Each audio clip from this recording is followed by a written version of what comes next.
महाभारत। अर्जुन की प्रतिज्ञा। महाभारत का भयंकर युद्ध चल रहा था। लड़ते लड़के अर्जुन रणक्षेत्र से दूर चले गए थे। अर्जुन की अनुपस्थिति में पांडवों को पराजित करने के लिए द्रोणाचार्य ने चक्रव्यूह की रचना की। अर्जुन पुत्र अभिमन्यु चक्रव्यूह भेदने के लिए उसमें घुस गया। उसने कुशलतापूर्वक चक्रव्यूह के 6 चरण भेद लिए, लेकिन 7वें चरण में उसे दुर्योधन, जयद्रथ आदि 7 महारथियों ने घेर लिया और उस पर टूट पड़े।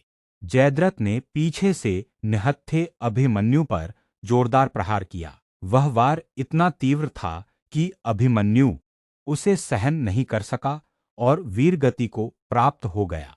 अभिमन्यु की मृत्यु का समाचार सुनकर अर्जुन क्रोध से पागल हो उठा। उसने प्रतिज्ञा की कि यदि अगले दिन सूर्यास्त से पहले उसने जयद्रथ का वध नहीं किया तो वह आत्मदाह कर लेगा। जयद्रथ भयभीत होकर दुर्योधन के पास पहुंचा और अर्जुन की प्रतिज्ञा के बारे में बताया। दुर्योधन उसका भय दूर करते हुए बोला, चिंता मत करो मित्र, मैं और सारी कौरव सेना तुम्हारी रक्षा करेंगे। अर्जुन कल तुम तक नहीं पहुंच पाएगा, उसे आत्मदाह करना पड़ेगा। अगले दिन युद्ध शुरू हुआ। अर्जुन की आंखें जयद्रथ को ढूंढ रही थीं, किंतु वह कहीं नहीं मिला। दिन बीतने लगा। धीरे धीरे अर्जुन की निराशा बढ़ती गई। यह देख श्रीकृष्ण बोले, पार्थ, समय बीत रहा है और कौरव सेना ने जयद्रथ को रक्षा कवच में घेर रखा है। अतः तुम शीघ्रता से कौरव सेना का संहार करते हुए अपने लक्ष्य की ओर बढ़ो। यह सुनकर अर्जुन का उत्साह बढ़ा और वह जोश से लड़ने लगे। लेकिन जयद्रथ तक पहुंचना मुश्किल था। संध्या होने वाली थी। तब श्री कृष्ण ने अपनी माया फैला दी। इसके फलस्वरूप सूर्य बादलों में छिप गया और संध्या का भ्रम उत्पन्न हो गया।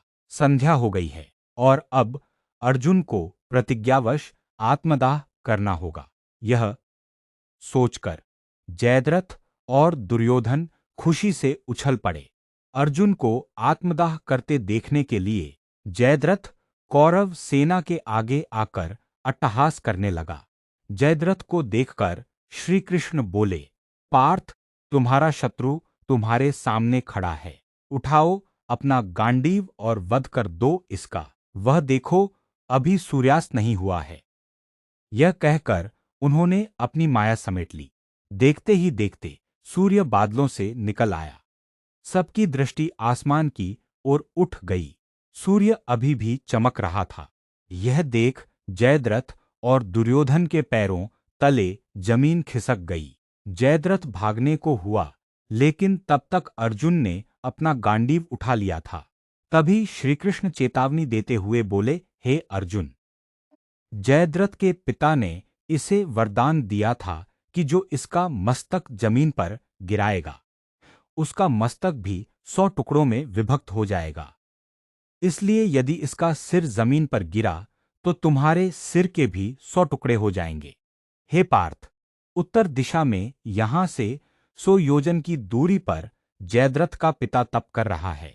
तुम इसका मस्तक ऐसे काटो कि वह इसके पिता की गोद में जाकर गिरे।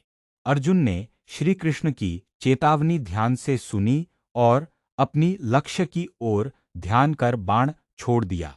उस बाण ने जयद्रथ का सिर धड़ से अलग कर दिया और उसे लेकर सीधा जयद्रथ के पिता की गोद में जाकर गिरा। जयद्रथ का पिता चौंक कर उठा तो उसकी गोद में से सिर जमीन पर गिर गया। सिर के जमीन पर गिरते ही उनके सिर के भी 100 टुकड़े हो गए।